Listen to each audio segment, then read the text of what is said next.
Washington State. A land of trees, beautiful scenery, and rain. Lots and lots of rain. All of this water fuels a vast ecosystem full of prey and predators.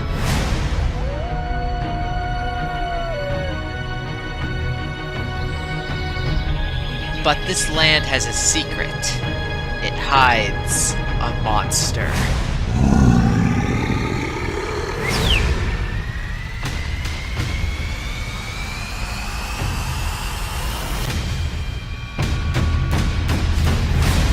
Living in this land is an animal that is as famous as it is elusive. Capable of surviving some of the harshest conditions the state can throw at it, as well as some of the lusher ones. The only other surviving member of the hominid lineage.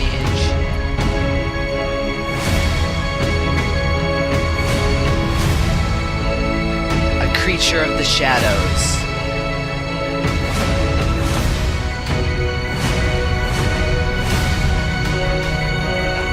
It is the gargantuan and legendary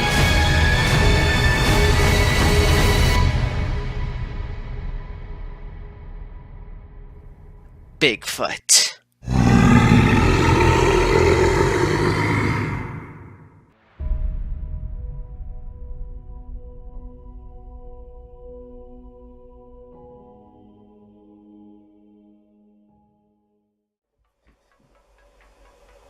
Hello there guys, it's Dino Man here, and as you already know, today we are reviewing the Safari Ltd 2019 Bigfoot.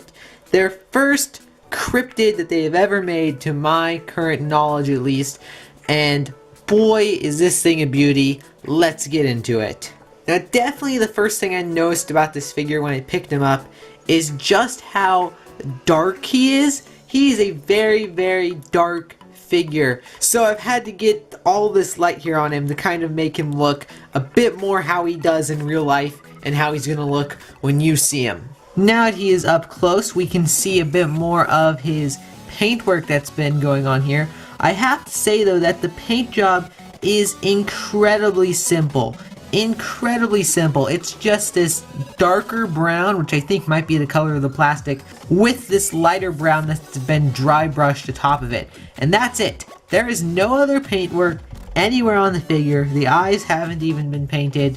Nothing else has been painted. But I do have to say, I think it works really, really well on this guy though. He's kind of just like a shadow. He just kind of blends in with the background. He really has this feeling about him that he's in the forest, and you know, he doesn't have any features that are very noticeable about him. He's very much so a shadow. That's definitely the word I would use to describe this figure. He's like a shadow, which I think is good, because that's kind of what Bigfoot is supposed to be. Bigfoot is supposed to be this, you know, creature of the shadows that doesn't really get to be seen, and that is definitely the vibe I get from looking at this figure right here. But what exactly has this been dry brushed upon? Has it just been dry brushed upon a garbage sculpt? Oh no, no, no, my friends. That is definitely not what has happened here. Look at this gorgeous fur detail. This fur detail is just absolutely amazing. I love the fur detailing on the legs. You really get the feeling that the hair is longer here and maybe a bit more matted because he's, you know, been walking around and maybe he's gotten them a bit more dirty and that kind of stuff. The feet are incredibly well sculpted. They have the little toenails there as well, which I think is a really nice touch. There you can see some of that going on the back foot there. The hand sculpt is also really good with all these little grooves and whatnot for his knuckles, and even the inside of the hand has been sculpted with all of the little hand pads and that kind of stuff that you would expect to see from, you know, a hand on a person or a primate or something like that. And this is actually one of my favorite parts of the sculpt of this figure, because it just looks so good and so realistic right here. And also, would you look at that head sculpt? I mean, that is very, very pretty. It has a very, very wide nose, kind of similar to that of like a Neanderthal or something like that. You can kind of see how he's got like a beard and mustache kind of configuration going on. The lips are also really well done. The eyes, though they're not painted, I think do look pretty good. And actually, I'm kind of okay with the fact that they're not painted, because this guy's eyebrow is so big that in normal lighting, you can't really even see the eyes anyway. So they could be painted and you'd never be able to tell. And of course, I think one of the most important features of this guy's sculpt is just the fact that, you know, he looks like a Bigfoot. He looks like the classical interpretation of Bigfoot. When you think of Bigfoot, you think of this guy.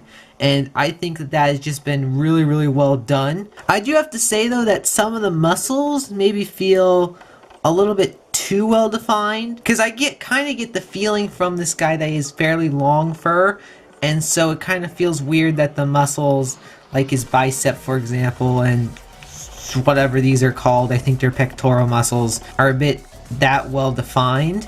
That is kind of weird to me. The underside of his feet, though, have not been sculpted. They're just flat, and that's also where, as you can see, you can find all of his information, that kind of stuff. But I mean, I'm okay with that. I like it when the underside of the feet are sculpted. I will also say that you can kind of see the flat part of the underside of the feet kind of goes up a little onto this part of the foot, so if it's stamped on the ground, it doesn't look like it fully connects with the ground super realistically unless there's some stuff in the way. The other main complaint I have about this guy is the fact that his thumbs are kind of sticking out like this, which kind of looks unrealistic. Like, I don't understand why I'd be walking like this.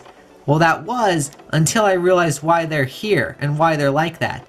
They're there so he can hold stuff. And so when he holds stuff, you can put stuff in his hand and it will actually look kind of realistic. As you can see here, this particular pose that you can put him in just looks so much more realistic, with the fact that the thumb kind of expands a little bit outwards and kind of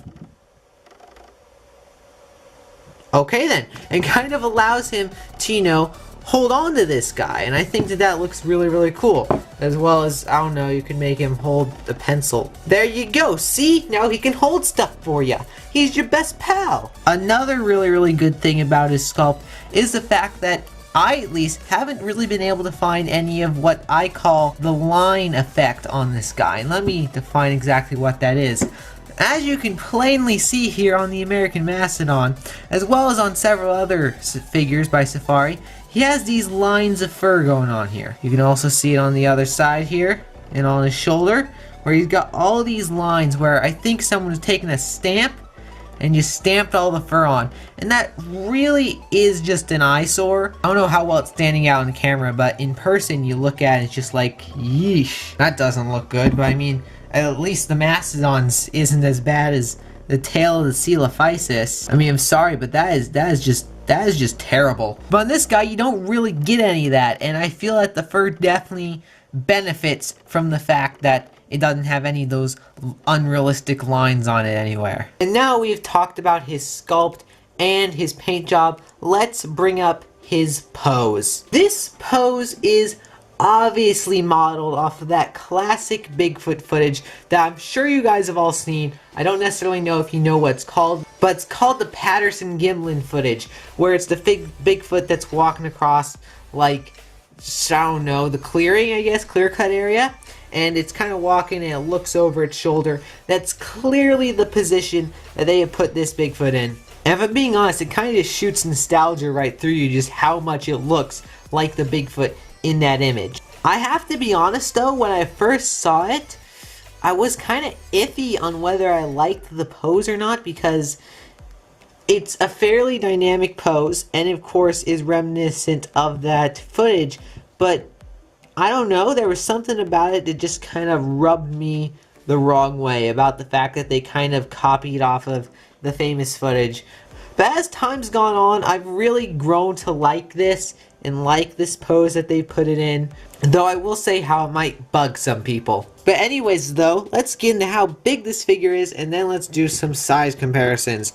So this figure is about 13 centimeters tall, which roughly translates to about 5 inches high or so. He's about 9 centimeters long from hand tip to hand tip, which roughly goes to about 3.5 inches. And I have to say, this guy's height is kind of surprising. He's a very, very tall figure. I was not expecting him to be this tall, but he doesn't feel very big, and I think that's largely because we're kind of used to, you know, quadrupedal figures. Now that we have one that's standing up, even though it's about the same amount of figure as you get on, you know, kind of your typical figure, he's just a lot taller because of the fact that he's not very long, he's very tall.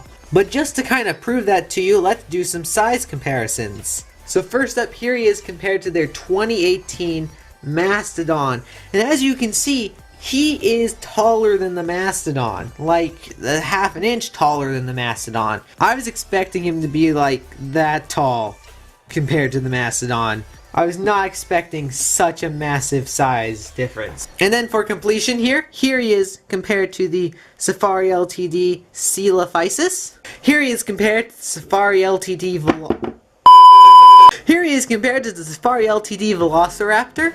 Here he is compared to the Safari Anzu. Here he is compared to the Safari Cassowary. Here he is compared to the Safari Feathered Rex. As you can see, they are the same height. Basically, the Rex has a little bit on him, but still basically the same height. Here he is compared to the Carnegie Spinosaurus itself. Here he is compared to the Collectolithornax. Here he is compared to the Collecta Hunting T-Rex. Here he is compared to the Mattel Indoraptor. And last, here he is compared to a beast of the Mesozoic raptor, which are like all the exact same size. So if you have even just one of the beasts of the Mesozoic raptors, that's about how they scale up with each other.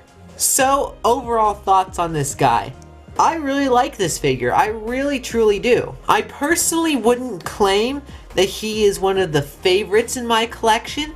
I definitely would not say that this figure isn't great. This figure is definitely very great, and I do recommend that you pick it up.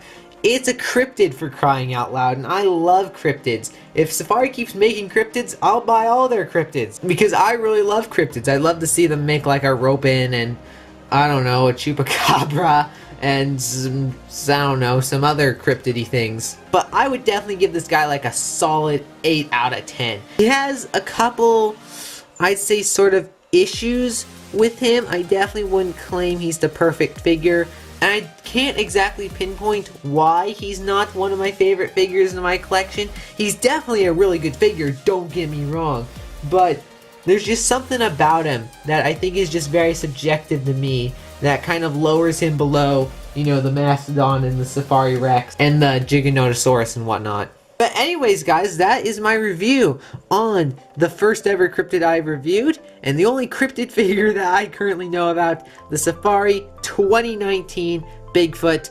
You know it's still 2018, but you know they've already released all their 2019 stuff, so we're reviewing this now. Anyways, leave a comment down below in that region of your screen about what do you think about this figure. Do you like it? Do you hate it? Do you agree with me? Do you disagree with me? Do you strongly disagree with me? Just, you know, in general, leave your thoughts, and I will see you in the next review. Dino Man out. Now it's time for the foot size comparison. Wow, look, that foot's bigger than a mastodon's. It also is much, much bigger than a velociraptor's. It rather outsizes the Coelophysis, as well as the Anzu and the Cassowary. However, the T-Rex foot, though, that can kind of compete within size. Oh, wait, no, my bad. The Collecta-Feathered T-Rex has the biggest foot. Wow, look at the size of that foot. It's not even really a competition. Collecta-Feathered T-Rex, you win the prize. Easily. I guess I shouldn't have named you Sue, I should have named you Bigfoot. You hairy Sasquatch.